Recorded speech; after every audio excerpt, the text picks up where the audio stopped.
I'm Shwa, and you are listening to Light Up with Shwa, a weekly podcast to open our hearts and minds on a journey with me.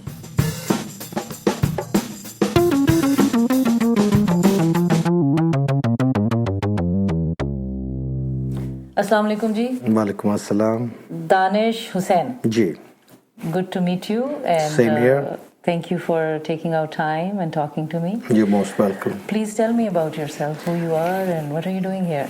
Well, currently my station in life is that I can be seen as an actor, a storyteller, a poet, a writer, a theater director, because these are the activities I indulge in most.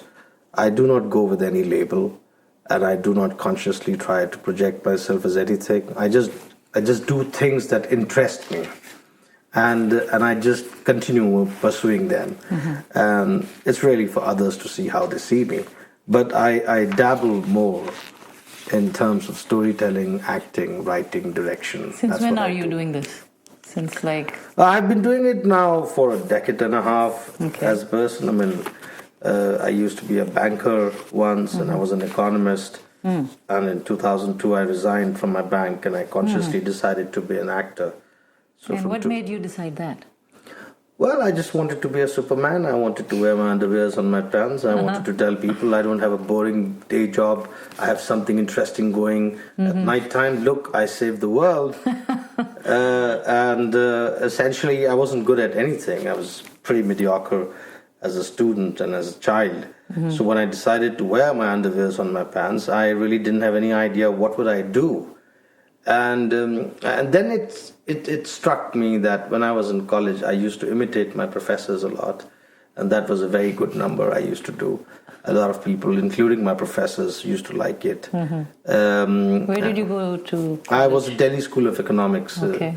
I went to Delhi University, essentially. Mm-hmm. I'm a Delhi boy. I grew up in Delhi, and I lived all my life in Delhi.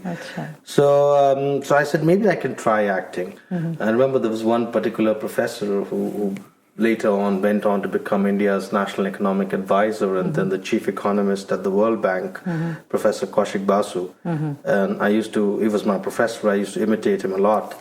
And so I thought maybe I can do that. And at that time, not only I had not performed theater, I had also not seen much theater. So I had no idea who is the person to follow, who is the person to go up to and ask for anything, or who's the person to join. But at that time, in 98, suddenly Barry John had become very successful in Delhi. He was this British theatre director who came and settled in India and did some great theatre work in India.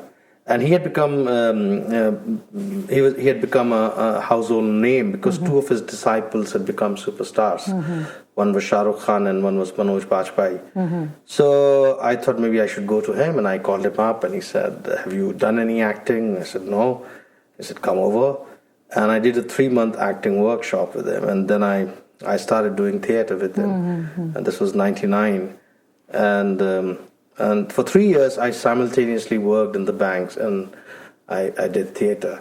And then after 3 years, I felt this is really what I want to do in my life. So I resigned from the bank and I became an actor. So it was not any impulsive decision as such. It was something thought out. And for 3 years, I dabbled in both the activities before I came to a decision that this is what I want to do. A big risk, huh? Okay. So I understand I saw your performance yesterday. Yes. That you are out there kind of rescuing or preserving the language. And it's not only Urdu. You're trying to preserve the other dialects in India. Can you tell me something about that? Yes. When I started doing theatre, at some stage I got involved with storytelling. And there is this form of storytelling in Urdu literature called Dastangoi, where essentially tales of Dastan-e-Amir Hamza are recited. And the form had just kind of come on the public platform in 2005 when I ran into it, and the gentleman who was doing it asked me if I can join hands with him which I said yes to, and then we became a pair performing these stories. And then for a decade, we just went around performing these stories everywhere. And in some sense, it became the revival of Dastangoi. And suddenly, everywhere, people were taking interest in us and wanted to know who we are and what's this art form and what these stories are. And then came a phase in my life when I stopped doing these dastans. So for a year and a half, I did not perform. But a lot of people came up to me and they said, "Why have you stopped performing? Because if you would not do, then nobody would perform these stories." So these are difficult stories to perform. It's a language which is no more in parlance. The syntax is very difficult. Yeah, it is. It uses a lot of vocabulary which has gone missing now. People do not understand those words, and there are not many actors who can pull that off on stage. So I thought there was a merit in that, and I succumbed to people's saying that I should perform these stories, which I did. But when I decided to come back on stage with these stories, meanwhile I continued doing theatre and cinema, which I do. So when I decided to come back to these stories, I realized why just Urdu. I mean, almost every Indian language is suffering in some sense. And also, more than that, the literature. Because neither people read Indian languages nor they get to know about it. So most of the literature is just lying there on shelves and nobody knows about it. Or very few people know about it. So I thought, let's get these stories back on stage. And at that time I started thinking that the one way to do that, when I'm doing stories which are not in Hindi or in Urdu, I can get them performed bilingually, where one is a core language and one is a bridge language. And whoever doesn't understand the core language would get it through the bridge language. So we started preparing, and we started getting artists. And our first language was Sanskrit. So we had a tale in Sanskrit and Hindi. We had a tale in Malayalam and English. We had a tale in Marathi and Hindi. And Hindi, of course, and Urdu, of course. And now I'm pushing and trying to get more artists. So maybe I can have Rajasthani in Hindi, Haryanvi in Hindi. But you perform in Urdu? I perform in Urdu. Do you perform in any other language? I can perform in Hindi and any other Indian? English. Okay. Because these are the languages so you get I normally other perform. artists. I get other artists perform. But I'm the director. But then you're the okay. So it is. It is my flagship. Okay. So I'm the director. Good. It's my conception. I tell them how the story should be divided. What should be said in Malayalam. What should be said in English. What should be done in Sanskrit. The design of the stage. The design of the performance. Excellent. All that's mine. Are there any these stage performances? Are they available online? Yes, you would find them. Oh, yes. okay. And you would find if you write Qissebaazi or you write my name, you would be able to find them. So, do they have translations with them in English? Not necessarily. So, if somebody wants to see it, because I don't understand Malayalam. Yes. So, as of now, no. No. Okay. But maybe at some stage, when I had enough resources and enough money, then I would subtitle the performances and I would put them on. That would be a good thing for people to. Yes. See, because it's in its original language when you're performing, it has its own beauty. Exactly, that's the reason. Yes. The way I witnessed yesterday, it was really rich, and I was like, wow. I mean, I couldn't obviously. I can't claim to understand everything. Most of it, maybe I was like lost many times because it was a very rich and very. Actually, Shakespearean Urdu kele. Yes, absolutely. You've got it bang on. I mean, that's exactly what it is. It is a very high literature. High literature. Which is married with performance. Yes. So it was really good, very nicely performed. So that's good that the tribute should be given to you, and people should appreciate, because you're trying to preserve the language and also other Indian dialects and languages. So how successful are you? Do you get some challenges in that? People. Well, I don't know about success, because success is something which you can only measure when you're dead and gone. That's true. So, and I'm not really concerned about success so much. But what are the challenges? Like, do the people are coming forward? To that. Yeah. I mean, I get great pleasure in performing, and that is really what matters to me. And I think if the artist enjoys it, the audiences will enjoy it too. The challenges are that we have become the consumption of anything has become very commodity-like in our age. So people kind of fall for something which is very conspicuous, packaged, branded, and a certain kind of I would say a mall culture where everything is about going to this fancy, glitzy place and where you have these fancy shops and you just buy them, and there is this theater where you go and you have your popcorn and you have your soda and you watch it. So in that kind of a scenario, it's very difficult to push an art form which is very niche and is really about some people sitting and talking in a language which may not interest you. So a lot of people have their filters and they are not willing to come to the show or don't warm up as to what is it all about. But I think once they come in, they realize, and I think their opinion changes and they understand what's happening. And well, if someone doesn't like it, you really can't help it. There are all sorts of people in the world. That's true. But I think what is important is that the artist, or for that matter, any person who's doing anything, they should have conviction in what they are doing, and they should have clarity in their head. What are the takeaways of what are they doing? Right. And they should just put it all with all sincerity out there, and it's for the rest of the people to judge and take it. That's good. So now I'll come to my topic of parenting. Yes, you are as an artist and as a writer and performer. So do you have any children? I have one daughter. Okay, how old is she? She's 20 years of age. Okay, you look fairly young. Thank you. For a 20-year-old daughter. Yes. So is she into what you do? Well, she's a singer. Okay. She's studying she's still doing her undergrad studies. She's doing her bachelor's in philosophy honors from Delhi University. Okay. And she's a rock and a jazz singer. Oh, nice. And she performs. She has a band. Okay. So she's into professional performance. Well, getting there. We can't say it's professional. It's more amateur. It's more like when you do your college kind of stuff. So you get together with your friends. So she also writes. Okay. So she has this ensemble of she and her friends who are likewise musicians and writers. So she's inspired by you, or it's her whole decision? I don't think she's inspired by me. I think it's her completely independent career chart, and she discovered things her own way. It's her natural journey. So you didn't carve her way? Or I had a very very different relationship with my daughter in the sense that I've been mainly a very absentee father. I've not really been in her life in that sense. And my wife and I have been away for a while. So she spent a lot of her time growing up with me not being in her life. Yet she knew that her father is an artist who's traveling and who's performing. So actually, I kind of lost out on her childhood, and I mean, it's just there was a period like when she was growing up, right from she was born till say she was 6-7 years of age. That was the time when I was with her, and then she went away and she was in the U.S. for some 6 years. So she did her middle schooling here in the U.S. And then she again came back to India, and that's where she did the final years of her schooling, and then she went to the university there.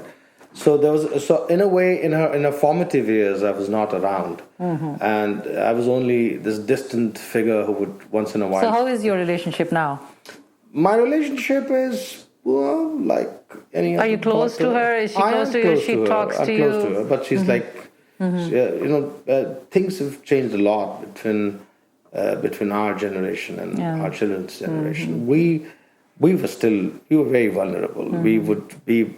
Our parents were far more protective, and we looked up to our parents far more. And we still feel like that. I mean, are your parents alive? No, my father is not alive anymore. My mother is still there. So we still kind of look towards our parents, even though we have reached our mid-40s, and we still look towards our parents in that same childish manner. But I think today's generation is very different. They find their feet earlier, they find their head earlier. And they have far more clarity about their lives. They know a lot more than us. Yes. They are far more. Are you okay with that? Completely. Why? I mean, they are far more better at decision taking, and also in terms of their emotional dependency, I think they are far more independent in that sense, which is completely fine. So I think there was a certain amount of resentment that my daughter had in her teens, that I was an absentee father, and I was never around her, and I never kind of fulfilled my duties as father. But then what happened that in the last 2-3 years, the kind of stuff that happened in my life, and she saw me from the fence, from the distance, but she could see my public life, and she could see how things are shaping in my life, and what decisions I'm taking, what stands I'm taking, what opinion I have, how do the world perceive me, and I think that has left some kind of an impact on her. Which is what kind? Positive impact? Mostly. Well, I think I'm doing things right. Yes, so I don't think it would be negative. No, we'll never know. I just have to ask. So I think that has changed her perception about me. I find her more. I mean, though she's a kind of a child who would not open up, who would not share what she's feeling. She's like one of those macho kinds who would not like to really disclose what she's going through. But at the end of the day, she's a young girl and she's a baby in that sense. So I could see that she's more open to what I say, and she's more accessible. I find her more accessible. How does now. she appreciate you?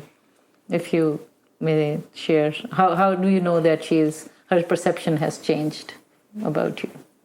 Well, can you give any example, any story, any interaction that you would say that makes you think something? Well, recently I did a television program in which Shah Rukh Khan introduces me on stage. And I took her along. I thought that'd be a nice opportunity for her to meet Shah Rukh. And post the performance, the photo shoot, the official photo shoot is happening. And I tell Shah Rukh that, this is my daughter. And she meets Shah Rukh and she takes her regular round of selfies and whatever, and then she later tells one of the organizers of the Star Television that I'm very proud of my father. For the first time I'm realizing my father is my father. So I think these kind of so she would never disclose that to me, but she disclosed it to a friend of mine who was on the setup, and then that was shared to me. So I kind of pick cues like that from places, and I realized that's the reason. Nice. Yes. That's nice. That's very nice. So I guess, and you have only one daughter. I was going to say, what about your son? Because I have been recently talking to people who have sons. So no, I just have one daughter, and I'm pretty happy about that. Yes. Okay. So does she speak Urdu or any? Not so much. Because she spent her formative years in the US. Yeah. So she's more like an English speaker, but yes, she has lived. She understands Hindi, Urdu. Of course, she's lived a substantial part in India, so she does speak and understand Hindi and Urdu. Okay. I doubt if she can read much. Okay. But in terms of the oral culture, yes, she does understand Hindi and Urdu. Okay. Let's go to the last leg of questions here. Please. So before that, what is the value of time for you as an artist? And I think that question should be posed to everybody. Yes, time is invaluable to everybody. That is a commodity which is really not in our control. It is slipping away every single moment. Yes. And whether we know or we don't, whether we have a window on what's the end time for us, we all have a limited shelf life, which means that essentially there is only so much we can do in so much time. It's like a 50-over match. You cannot score more than what you can score in 300 balls. So I think time is extremely important. So you live consciously? More so when you reach your middle ages. Because when you reach your middle ages, you realize that you really have very limited shelf time, and soon you're going to pop out. So you want to do as much work as you can when you reach your middle ages. Middle ages, yes, that's true. What is the value of gratitude in your life? A lot, because the kind of societies that we have created, we cannot work independently. We cannot work in isolation. We have to work through collaboration. We have to work through teamwork. We are dependent. Even if you say I'm a one-man player or a one-woman player, somebody is tilling the land to get your food. Somebody is weaving the clothes that you wear. Somebody is providing you the power. So nobody can operate in isolation. We all work in collaboration. We all work holding each other's hand. And I think it is important to acknowledge other people's contribution, whether they work directly for you or they work indirectly for you. It is important to acknowledge when people are genuinely nice to you and give you the same kind of respect or space that they deserve and they want for themselves. And I think if people are appreciative of that in general, it would just, because we do live in a very harsh kind of an environment where everything is sometimes acting as an opposite force on our existence, which is grating on us, which is kind of depreciating us very fast. And at that time, if somebody could be soft around you or has a show gratitude or is just polite, warm and courteous to you, it just eases out the tension. It just makes you feel better. And I think if we all could do that, we would live in a much better space. Yeah, thank you. Are you a green person? Do you recycle? Do you care for environment in any form or shape? I think anyone who is in his or her senses should be caring about the environment. I mean, the carbon footprint is increasing, and the way we are heading, possibly in 500 years, we would have been decimated as a species. Possibly the earth would not exist the way we understand it today. So I think... What do you do in daily life that I can... I'm trying to learn that how much consciousness is there with anybody I'm speaking to. Well, to begin with, I've completely dispensed with personal transport. Okay. In India, I just travel by public transport. Oh, wow. Okay. So I don't have a petrol guzzling car. Well, that's a... and I consciously, I mean, not that it can have much effect, but I try not using plastic. I try taking, a paper bag or something, or I just take the material. We used to recycle in India and Pakistan anyways. I mean, remember those bags, cloth bags? Yes. And in fact, we have gone the other way. No, we went the other way. And now here in United States, we are using the recyclable bag. Exactly. So normally when I go, I try avoiding taking plastic, and I just I have a bag with myself, and I put everything directly into the bag, or I take a paper bag or something. What else can I say? Yeah, I mean, that's good. So you are conscious while you're traveling, while you're... Yeah, I mean, in the sense that, not that I have great money with me, but I don't try being, splurging on things. I try being minimal with my usage of things. Have just enough clothes. Sometimes I get rebuked by friends that, in every photo shoot you're wearing the same jacket. Well, that's a minimalist, huh? So, now you're slightly becoming famous, so please try wearing different things. And I said, well, maybe I can say I peddle the same stories, so I peddle the same clothes, So things like that. That's nice. That's all I can say. I liked your sherwani yesterday, by the way. Thank you very much. It had a character. It had a story of its own. Yes. Is this life an illusion for you? I think sure everything is an illusion in that sense. A lot of our world is essentially from somebody's perspective an illusion. जैसे मैं अक्सर कहा करता हूँ, हम सब किसी न किसी की नजर में चार जूते खाने लायक हैं.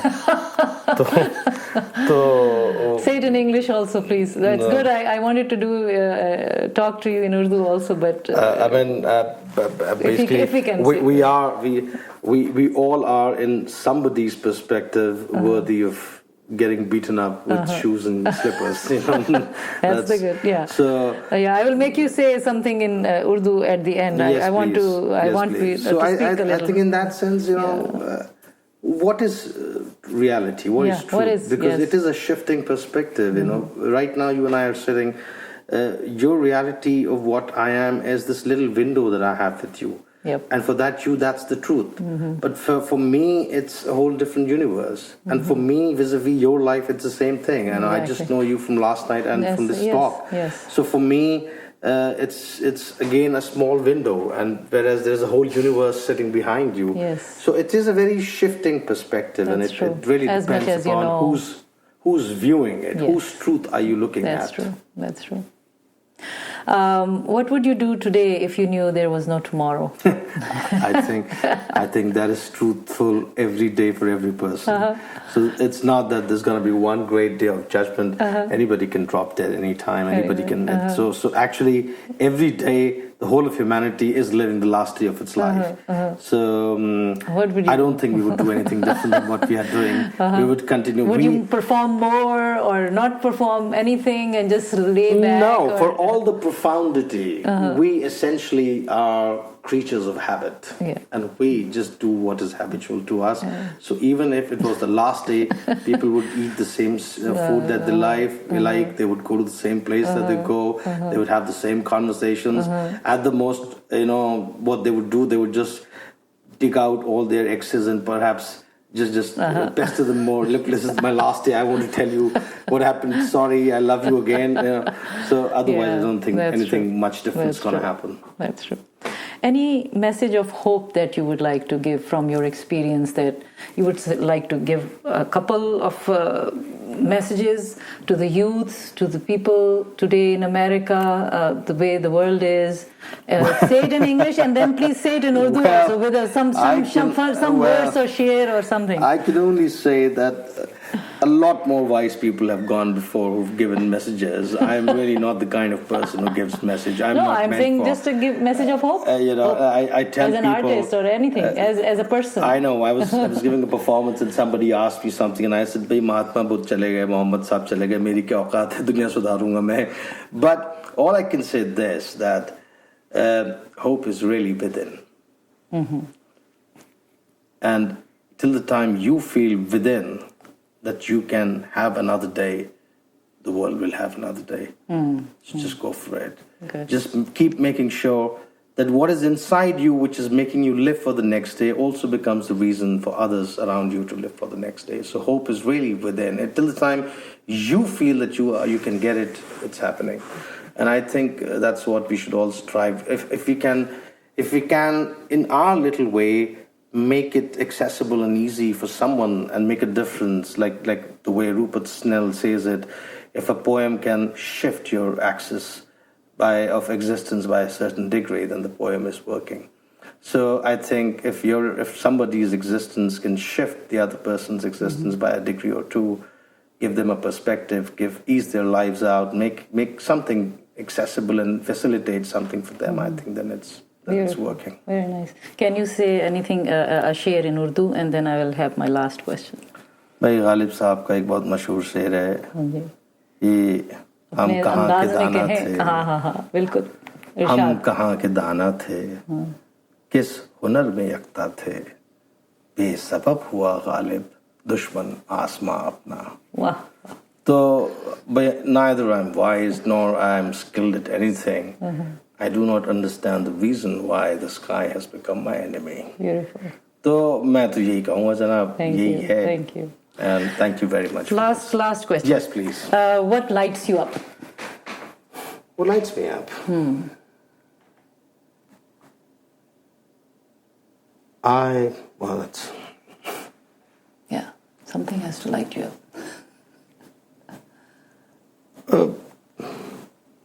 I think sincerity lights me up.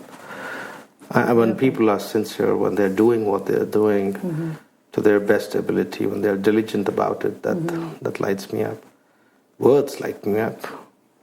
Stories light me up. A great natural setting lights me up.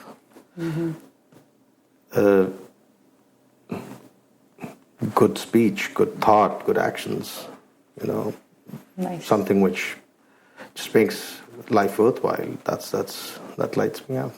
Because living is about lighting up. That's true. Thank you, Danish. Thank you so much for your time and all your insight. And the verse was very beautiful, and the way you said it. Thank you. Thank you.